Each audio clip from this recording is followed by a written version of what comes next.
Hello अस्सलाम वालेकुम, क्या हाल है आप सबके? Hope you all are doing great. अच्छा जी, तो एक इंफॉर्मेशन वेरी इंपॉर्टेंट उन लोगों के लिए जिनके अगर कहीं पर सिस में अगर नाम आया हुआ है, शेंजन इंफॉर्मेशन सिस्टम के अंदर उनका नाम है, अगर उनको ऐसे डाउट्स हैं कि उनका नाम वहाँ आ चुका होगा या किसी वजह से अगर वो किसी कंट्री में थे और कोई भी किसी किस्म का कोई इशू उनको हो सकता है, तो उनके लिए इन्फॉर्मेशन है।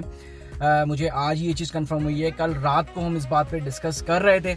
हमारा एक फ्रेंड है, उसका कुछ इस तरीके का इशू था कि वो स्वीडन में था और उसने स्वीडन लीव किया और प्रॉपर तरीके से वो अपना स्वीडन में वहाँ से एग्ज़िट करके वो यहाँ पर आया है, बट फिर भी उसका शेंजन सिस्टम के अंदर, शेंजन इंफॉर्मेशन सिस्टम के अंदर, सिस के अंदर उसका नाम आ रहा है। तो ऐसे लोगों के लिए ये चीज़ कंफर्म है कि उनके कार्ड इशू नहीं होंगे, उनका केस पेंडिंग में चला जाएगा।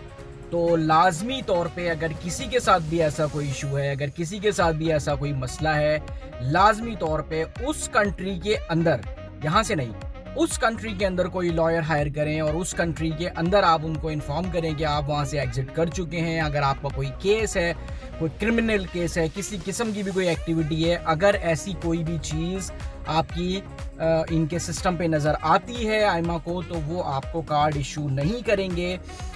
जिस किसी के भी बायोमेट्रिक आने वाले हैं, मेक श्योर कि इस चीज़ को सॉर्ट कर लें, क्योंकि होगा ये कि आप बायोमेट्रिक पे जाएंगे, इस तरीके की कोई चीज़ होगी, आपका केस पेंडिंग में चला जाएगा, मज़ीद डिले का आपको सामना करना पड़ेगा। ऑलरेडी आप लोग काफ़ी सफ़र करके अपनी बायोमेट्रिक तक पहुंच रहे हैं।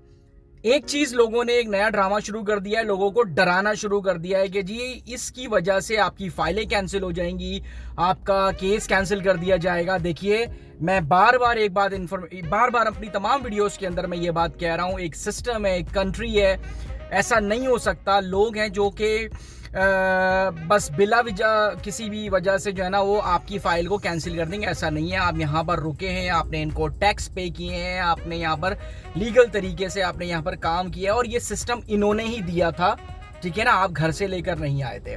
तो अगर ऐसा कुछ भी होता है तो याद रखिए कि ये लोग आपको उस पर टाइम देते हैं। मिसाल के तौर पे आपकी पीसीसी अगर अटेस्टेड नहीं है, अगर वो मिसाल के तौर पे फॉरेन अफेयर से अटेस्ट नहीं है, या अगर वो मिसाल के तौर पे कहीं से भी अगर आपका कोई भी डॉक्यूमेंट अगर कहीं पर लैक कर रहा है, उनको कहीं पर कोई चीज़ नज़र आती है, तो वो उसकी वजह से आपकी फ़ाइल को किसी किस्म का कोई नुकसान नहीं होता, कोई कैंसिलेशन का सिस्टम नहीं है। वो आपको टाइम देते हैं, वो आपको बोलेंगे कि आप जाइए, आप जाकर इसको सॉल्व करें, इस मसले को 10 दिनों का टाइम देंगे, 5 दिनों का टाइम देंगे।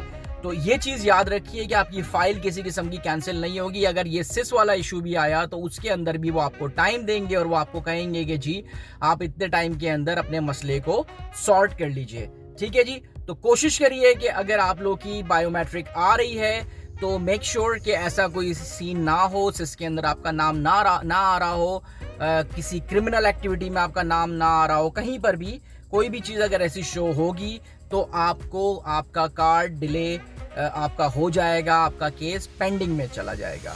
ठीक हो गया?